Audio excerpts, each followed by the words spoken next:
રાજ્યના નાણામંત્રી કનુભાઈ દેસાઈએ સતત ચોથી વખત ગુજરાતનું બજેટ રજૂ કર્યું હતું.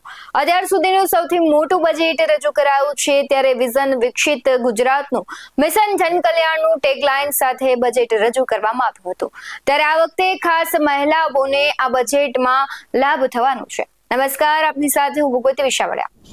નાણામંત્રી કનુ દેસાઈએ નાણાકીય વર્ષ 2025-26 માટે બજેટ રજૂ કર્યું છે. સતત ચોથી વખત કનુ દેસાઈએ બજેટ રજૂ કર્યું છે. ગુજરાતનું 3,70,250 કરોડનું બજેટ જાહેર કરાયું છે. ત્યારે આ બજેટમાં મહિલાઓ માટે મોટી જાહેરાત કરાઈ છે, જેમાં મહિલાઓની આત્મનિર્ભરતા માટે સખી સાહસ યોજના અમલમાં મુકાઈ છે. સાથે જ નોકરી માટે ઘરેથી દૂર રહેતી મહિલાઓ માટે વર્કિંગ વુમન હોસ્ટેલ બનાવાશે. તો ગુજરાતની 6 એન્જિનિયરિંગ કોલેજમાં AI લેબની સ્થાપના કરાશે. આ ઉપરાંત આદિજાતિના સર્વાંગ વિકાસ માટે ન્યૂ ગુજરાત પેટર્ન યોજનાની જાહેરાત કરાઈ છે.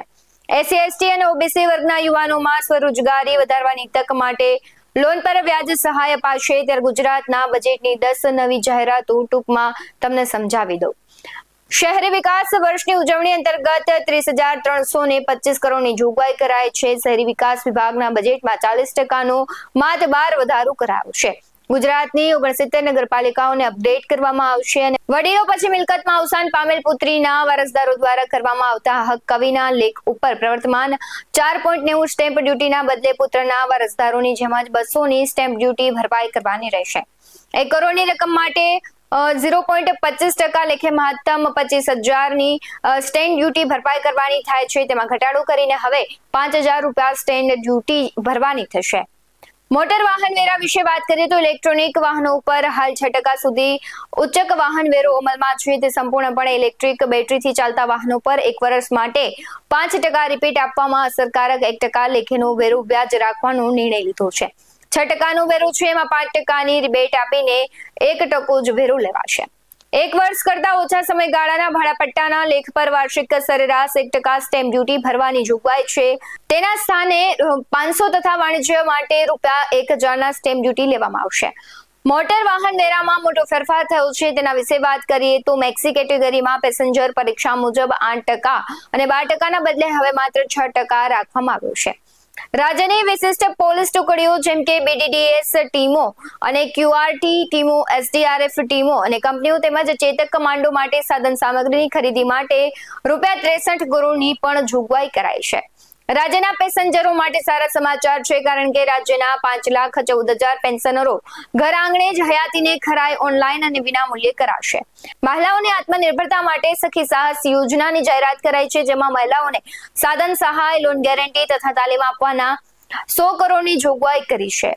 જે બહેનોને નોકરી માટે પોતાના ઘરથી દૂર જવું પડે છે, તેના માટે અમદાવાદ, સુરત, વડોદરા, રાજકોટ અને ગાંધીનગરમાં સુવિધાજનક વર્કિંગ વુમન હોસ્ટેલ બનાવવાનું પણ આયોજન કરાયું છે. કેન્સરના દર્દીઓ માટે ખાસ વલસાડ, ગોધરા, હિંમતનગર અને પોરબંદર ખાતે સુવિધા ઊભી કરવામાં આવશે.